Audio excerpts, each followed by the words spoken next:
కేరళలోని తిరువనంతపురంలో విషింజం సమీపంలో ఉన్న అజిమల శివాలయం 16వ శతాబ్దానికి చెందినది. అయినప్పటికీ ఇటీవల కాలంలో సందర్శకులను బృందాలుగా ఆకర్షిస్తుంది. అరేబియా మహాసముద్రపు అలల నేపథ్యంలో ఒక రాతిపై నిలబడి ఉన్న భారీ అద్భుతమైన శివుని విగ్రహం జనాలను ఆకర్షిస్తుంది. భారతదేశం అంతటా ఉన్న శివాలయాలు ఒక విధమైన ప్రత్యేకమైన ఆధ్యాత్మిక ప్రకాశాన్ని కలిగి ఉంటాయి. అజిమలలో 58 అడుగుల ఎత్తైన శివుని విగ్రహ వైభవాన్ని వెదజల్లుతూ దాని భారీ ఉనికిని కలిగి ఉంటుంది. అజిమల శివ విగ్రహం చిత్రాలు ఇంటర్నెట్లో ప్రకంపనలు సృష్టిస్తున్నాయి. అజిమల బీచ్ సమీపంలోని శివాలయంలో శివుని పవిత్ర పాదాల క్రింద నిలబడి ఉన్నందున తాము ఆశీర్వదించబడ్డామని నెటిజన్లు పోస్టులు పెడుతున్నారు. కేరళ భూమి దేవుని స్వంత ప్రదేశమని పిలుస్తారు. ఈ పేరుకు చాలా అర్హత కూడా ఉంది. ఒకవైపు ఇది జలపాతాలు, మెలికలు తిరిగిన నదులు, సరస్సులు, పచ్చని అడవులు, అందమైన బీచ్ల రూపంలో ప్రకృతి యొక్క అనుగ్రహంతో ఆశీర్వదించబడింది. హిందూ పురాణాల ప్రకారం శ్రీ మహావిష్ణువు యొక్క 6వ అవతారమైన పరశురాముడు సముద్రం నుండి తిరిగి పొందిన భూమి కేరళ. కేరళలో పవిత్రమైన శ్రీ పద్మనాభస్వామి వారి దేవాలయం, శబరిమల ఆలయం, గురువాయూర్ శ్రీకృష్ణ దేవాలయం ఉన్నాయి. ఇక అజిమల టెంపుల్ త్రివేంద్రం కూడా ఉంది. కేరళలోని పవిత్ర పూజనీయ స్థలాల్లో సర్క్యూట్లో భాగంగా ఇది నిలుస్తుంది.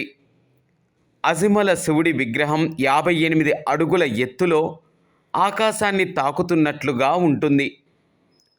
పరమశివుడు స్వర్గం వైపు చూస్తున్నప్పుడు సముద్రపు గాలిలో శివుని యొక్క అతిపెద్ద జటాజూటాలు ఎగురుతున్నాయా అన్న భ్రమ కలుగుతుంది.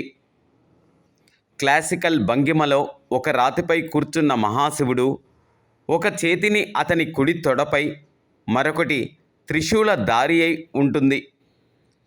అతని 4 చేతుల్లో మరొకటి డమరుకాన్ని పట్టుకోగా మరొక చెయ్యి అతని జటాజూటంలోకి ఉంటుంది.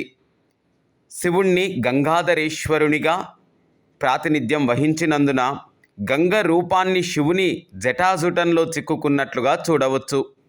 శివుని మెడలో పాము వాసుకి రుద్రాక్ష హారాలతో అలంకరించబడి ఉంటుంది. అతని మణికట్టు, చేతులు కూడా రుద్రాక్ష మాలలు అలంకరించబడి ఉంటాయి.